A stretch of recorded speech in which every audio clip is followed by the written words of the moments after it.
स्याही का सही या गलत इस्तेमाल ही तय करता है कि आप क्रांति के सिपाही हैं या भ्रांति के। भ्रम और भ्रांति जीने की चीजें नहीं, बल्कि यह तो शुरुआती दौर में ही नष्ट करने वाला बीज है। कहते हैं little knowledge is a dangerous thing. नीम हकीम खतराए जान। दोस्तों, आज हम ऐसे ही कुछ भ्रांतियों का खंडन करेंगे जो कबीर साहिब जी को लेकर समाज में फैली हुई हैं। कबीर साहिब जी के विषय में बहुत सारी भ्रांतियां प्रचलित हैं, क्योंकि एक तबका कबीर साहिब जी का विरोधी था। जब कबीर साहिब जी भक्ति में फैले पाखंड, आडंबर, अंधविश्वासों का खंडन किया करते तो कुछ महत्वाकांक्षी लोगों ने उनके बारे में बहुत सी भ्रांतियां फैला दी। इतना ही नहीं, बल्कि कबीर साहिब जी के बारे में बहुत सी भ्रामक बातें पुस्तकों में, साहित्य रूप में और इंटरनेट पर भी दी गई। ऐसे कई आलेख हैं जो कबीर साहिब जी में आस्था, विश्वास और श्रद्धा रखने वालों के मन को ठेस पहुंचाते हैं। तो आइए जानते हैं कबीर साहिब जी से जुड़ी भ्रांतियों के बारे में और साथ ही साथ उनका खंडन कर सच से रूबरू भी होते हैं।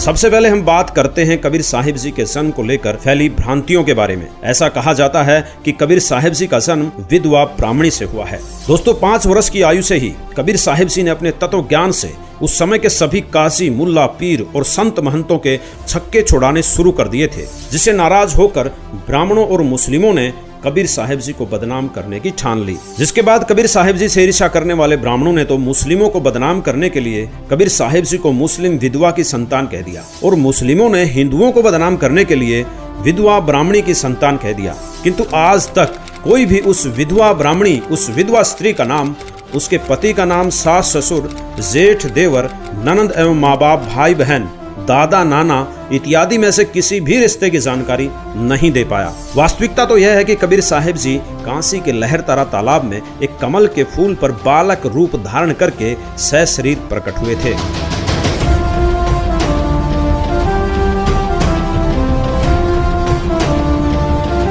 जहां से उन्हें नीरू नीमा नामक जुल्हा दंपति उठाकर ले गए। इसके बारे में स्वयं कबीर साहिब जी अपनी वाणी में बताते हैं। ना मेरा जन्म न गर्भ बसेरा, बालक बन दिखलाया, काशी नगर जल कमल पर डेरा, तहां जुलाहे ने पाया।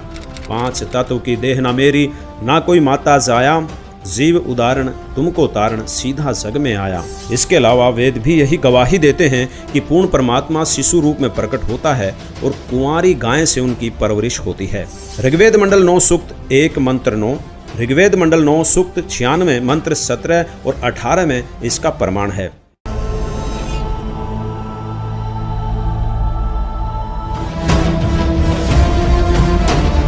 कुछ लोग कबीर साहिब जी को हिंदू तो कुछ लोग उनको मुस्लिम बताते हैं।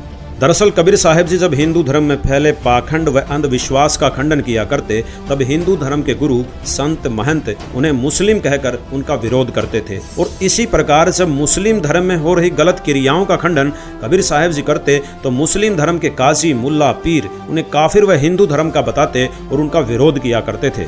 लेकिन इस बारे में कबीर साहिब जी ने अपनी वाणी के माध्यम से बताया है कि हिंदू मुस्लिम दो नहीं भाई, दो कहें सो दो जख जाई।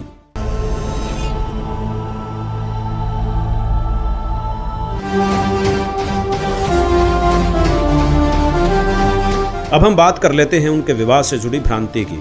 कुछ लोगों ने लोई नामक स्त्री से कबीर साहिब जी के विवाह की भ्रमना फैलाई, जबकि लोई तो कबीर साहिब जी ने औरत को कहा है। विवाह तो उन्होंने किया ही नहीं। इस बात को उन्होंने अपनी वाणी में भी स्पष्ट किया है। मात पिता मेरे कुछ नाही, ना मेरे घर दासी, जुल्हे का सुत आन कहाया, जगत करे मेरी हांसी। यही प्रमाण वेद भी देते हैं। ऋग्वेद मंडल 9 सूक्त 93 मंत्र 2 में स्पष्ट किया गया है कि पूर्ण परमात्मा बालक रूप में आता है। वह किसी माता से उत्पन्न नहीं होता, और जब लीला करता हुआ जवान होता है तब विषय भोग के लिए स्त्री ग्रहण नहीं करता। सशरीर आता है तथा सशरीर कोई विकार नहीं करता। वह निर्दोष प्रभु अपनी लीला करके ज्यों का त्यों सशरीर जहां से आता है वहीं चला जाता है। और यही लीला परमेश्वर कबीर साहिब जी ने भी की है। दोस्तों, जगत में भी सिर्फ विवाह ही नहीं अपितु उनके बच्चों को लेकर भी कुछ भ्रांतियां हैं। कहा जाता है कि कबीर साहिब जी का एक पुत्र और एक पुत्री कमाली थी, लेकिन कबीर सागर के आधार पर वास्तविकता कुछ और ही है। दिल्ली के बादशाह सिकंदर लोधी के पीर शेख तकी के कहने पर कबीर साहिब जी ने एक मुर्दे को जीवित करने की चुनौती को स्वीकार किया था, और एक लड़के की लाश जो नदी में तैरती हुई जा रही थी उनको कबीर साहिब ने अपनी शक्ति से जीवित किया था। इस चमत्कार को देखकर वहां खड़ी भीड़ ने कहा, कमाल कर दिया, कमाल कर दिया। तो लड़के का नाम कमाल रख दिया, जबकि कमाली शेख तकी की बेटी थी, जिसे कबीर साहिब जी ने कब्र से निकाल कर जिंदा किया था और उसे कमाली नाम दिया। जिसके बाद वो दोनों कबीर साहब जी के साथ रहे और उनकी मुंह बोली संतान कहलाए।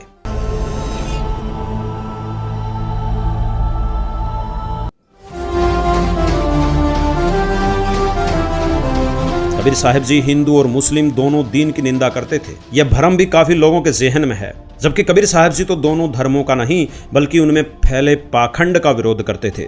उन्होंने पाखंडवाद, अंधविश्वास, जाति भेदभाव का विरोध किया, जिससे कुछ मूर्ख लोगों ने निंदा का रूप दे दिया।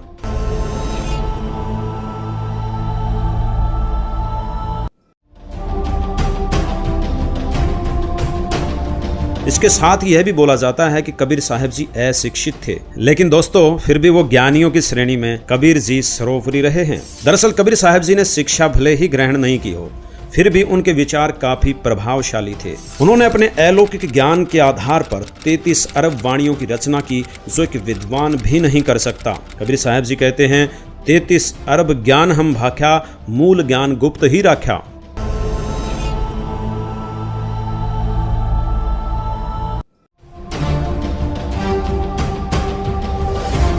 दोस्तों पवित्र शास्त्रों का ज्ञान नहीं होने के कारण कबीर साहब जी के बारे में एक और भ्रांति है। लोग कहते हैं कि कबीर जी पूर्ण परमात्मा नहीं हो सकते। उनको एक पीर, पैगंबर, नबी, संत, गुरु, समाज सुधारक आदि बोल सकते हैं, लेकिन अल्लाह, खुदा, गॉड, रब, भगवान नहीं। दोस्तों आपको बता दें कि कबीर साहिब जी ही वह पूर्ण परमात्मा हैं जिसे अविनाशी प्रभु कहते हैं। यह सभी धर्मों के पवित्र शास्त्रों ने भी प्रमाणित किया है। कबीर साहब जी भी स्वयं अपनी वाणी में कहते हैं, हाड चाम लहू न मेरा कोई जाने सतनाम उपासी, तारण तरण अभय पद दाता, मैं हूं कबीर अविनाशी।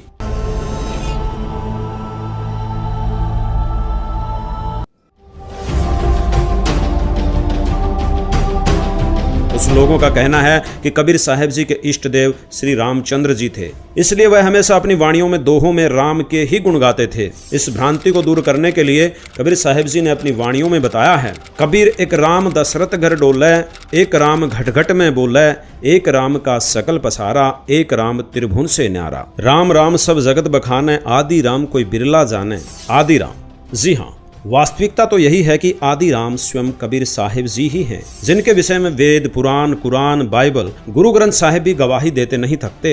और अब वर्तमान में उन्हीं के अवतार संत रामपाल जी महाराज भी समाज से भ्रांतियों, कुरीतियों और पाखंडवाद को जड़ से खत्म करके सभी धर्मों को शास्त्रानुकूल साधना बताते हैं। दोस्तों एक स्वस्थ समाज के निर्माण के लिए भ्रांतियों का दूर होना अति आवश्यक है। ऐसा केवल संत रामपाल जी महाराज द्वारा दिए गए तत्व ज्ञान से ही संभव हो पाया है। संत रामपाल जी महाराज जी ही विश्व भर में एकमात्र ऐसे संत हैं जो बिना प्रमाण के एक भी बात नहीं करते। हर बात का उनके पास प्रमाण होता है। वे हमारे ही सदग्रंथों से प्रमाणित करके उनके साक्ष्य हम सबके सामने प्रस्तुत करते हैं, ताकि किसी के भी मन में कोई भ्रमना न रह जाए। आज उन्हीं के द्वारा सत्य ज्ञान का पैगाम जन जन तक पहुंच रहा है। अतः भक्त समाज से प्रार्थना है, कृपया संत रामपाल जी महाराज जी के सत्संग सुने और अपनी हर शंका का निवारण करके उनसे नाम दीक्षा लेकर अपना कल्याण करवाएं और विश्व में फैली भ्रांतियों पर ध्यान न देकर तत्व ज्ञान को स्वीकार करके अपना मनुष्य जन्म सफल बनाएं। धन्यवाद।